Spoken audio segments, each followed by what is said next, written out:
Hi everybody, my name is Rhys Barber. I'm one of the audiologists here at Audiology Associates. Thanks very much for watching our earwax removal compilation video today. Ooh, very hairy ear canal this one. You can see lots of trimmed ear hairs in here. Bear with this one, guys. We have to work a little bit sort of closer to the wax ready to get past these cilia in a second. But you can see it's got a little gap at the top. It's quite hard wax. That hair is kind of dried into it and it's really, really solid. So we're using a St. Mark's hook in here just to pull this out with a nice gap down the one side, which makes it easy to get that wax out then. So you can see this is coming down the canal really, really well. Nearly there. A little bit more of a pull. There we go. We're sort of rolling this down the ear canal at the moment. With these very, very hard waxes, a lot of the time the curettage tools, so things like St. Bart's hook, Jobson horn, Rosen inserter, those kind of things, work really, really well.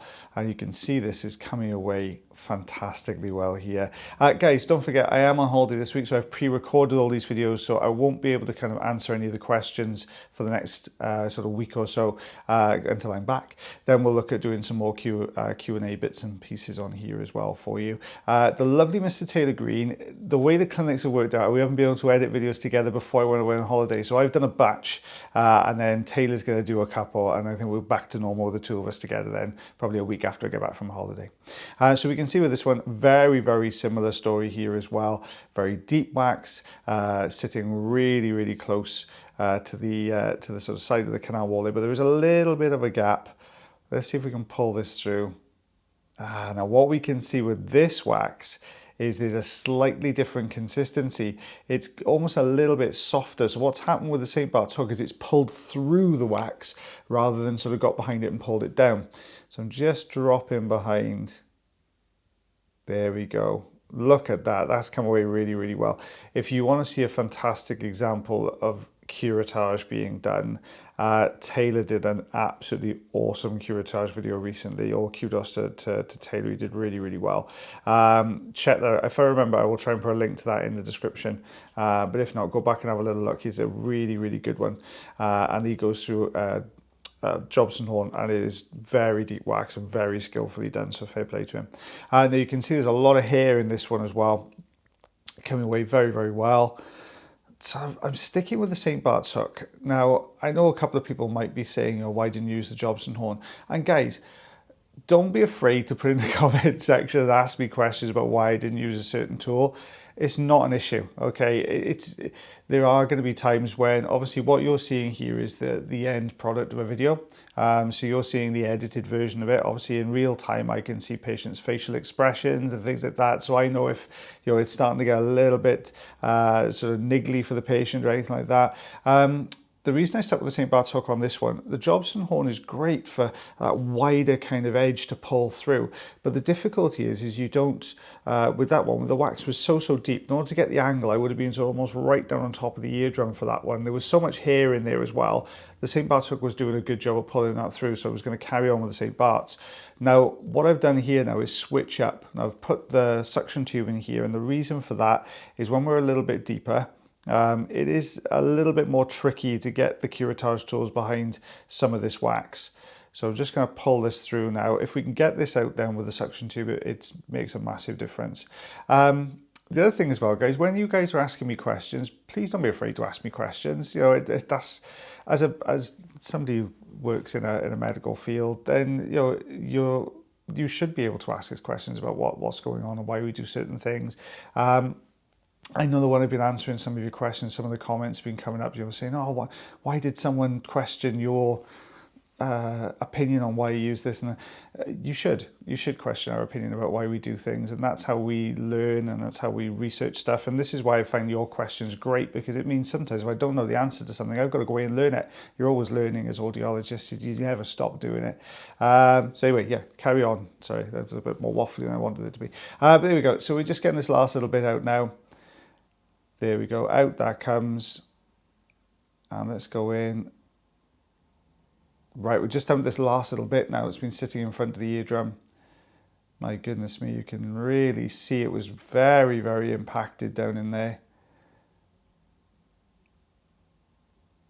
little soft squishy bits here. There we go. Now we're starting to pull it. You can just see me getting a leading edge. Always difficult down here in the recess here. Now this is the anterior recess because it's at the front of the head basically. So I've just drowned this in olive oil. It does tend to help when you get these anterior recess pieces, especially these sticky ones. Now this would have been not painful, but the patient certainly would have felt this because of all those tiny little hairs that are embedded in this, and they were pushing against the side of the canal wall. So as we lift this out, look at that coming away there. It's like a little sort of hedgehog or porcupine. So you can see it. Do you have hedgehogs in America?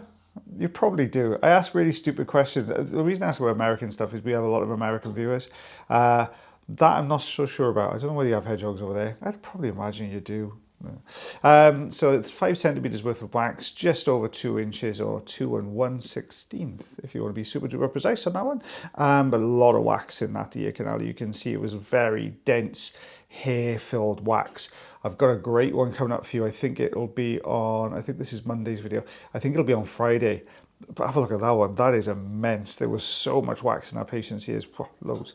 So anyway, very similar story here, a little bit of wax, a bit of a gap, but very different consistency. Looks very soft wax.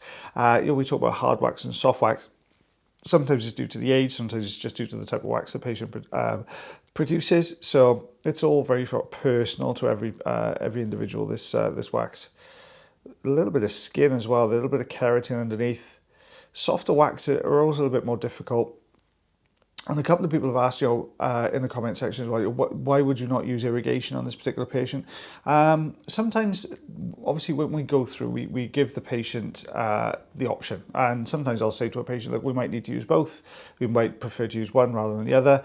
Now, sometimes patients have a personal preference as to, they don't want irrigation done. Sometimes patients can't have irrigation done. There might be a history of infections or previous ear surgery recently, and there's lots of different reasons why you can't do irrigation on a patient.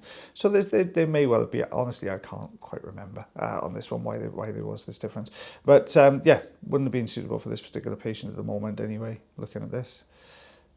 Oh, a little bit of a wiggle. This softer wax is really starting to come out well now. There's a little bit of keratin in there as well. Look at that coming away. Don't forget, guys, if you do enjoy earwax removal videos, you can always like, heart, share, follow, and subscribe for me. That would be fantastic. If you have, that's a huge chunk. If you have your problems like this particular patient did, you can always check out our channel page. It's got a link to our website. You can book yourself an appointment. Check out the link tree as well. Now, this is new terminology for me, but Mrs. B was telling me about link tree the other day. Hang on a sec. 3.5 centimeters. I was doing so well up until this point. I'm going to go 1 1/8 on that one. Okay, Linktree. Sorry, yes. Check out the Linktree. On there, you can do all sorts of stuff. You can have a look at our website. You can book yourself an appointment. You can check out our clinic locations. One link, and it'll take you to everything you want to know about us and our social media platforms as well. If you want to have a look at that, oh my gosh, my teeth haven't got in. Spot it. Our other social media platforms, because we do sometimes post different stuff on different platforms. So keep an eye out for that one as well. So this is the last patient, I think, in this compilation. Lots of skin, very soft wax there. Look at that coming away. Nice big chunky old piece, that one. A little bit of keratin at the bottom here. Got the fine end on. Why do we use the fine end, guys? Yes, it's to stop not to stop, but reduce any risk of clarinetting. That's what we do that for, which is that high-pitched, sharp whistle. There we go. Eardrum looking nice and healthy, but there is a little bit to tidy up. You thought I was going to leave that there, didn't you? I could tell. No, we're just going to tidy this a little bit up now, guys. We're just taking this away. Just tidying around the outside edge. There we go. Don't forget to keep your comments and your questions coming into the comment section below. The questions, I've got a little database of questions now you guys have asked. So I'm starting to slowly work my way through this. So I'm throwing a few short videos. Keep an eye on for the shorts, guys. There are some earwax removal shorts in there as well. So you might have missed those. Keep an eye out for those as well. I don't know whether we've done it yet, but there was a lovely one with a little boy who got some wrapping paper stuck in his ear. That's a good one to watch. Very quick as well. So it's coming out really, really nicely. There we go. Out this comes. You can see it's almost fibrous, and that's lots of little bits of hair. Let's see this cilia just around the outside edge. I really kind of peach fuzz, downy fluff almost that we got on the outer part of the ear canal. That's all been mixed in there as well. Eardrum looking nice and healthy though. So this is what we removed. Ooh, I'm going to go just under 3 centimeters and 1 1/16 of an inch. God, you Americans be so proud of me now. I'm doing so well with this ruler. Well, guys, thank you so much for watching our video today. As always, take care of yourselves, take care of your ears, and take care of one another. And I shall see you for the next video. Bye, everyone.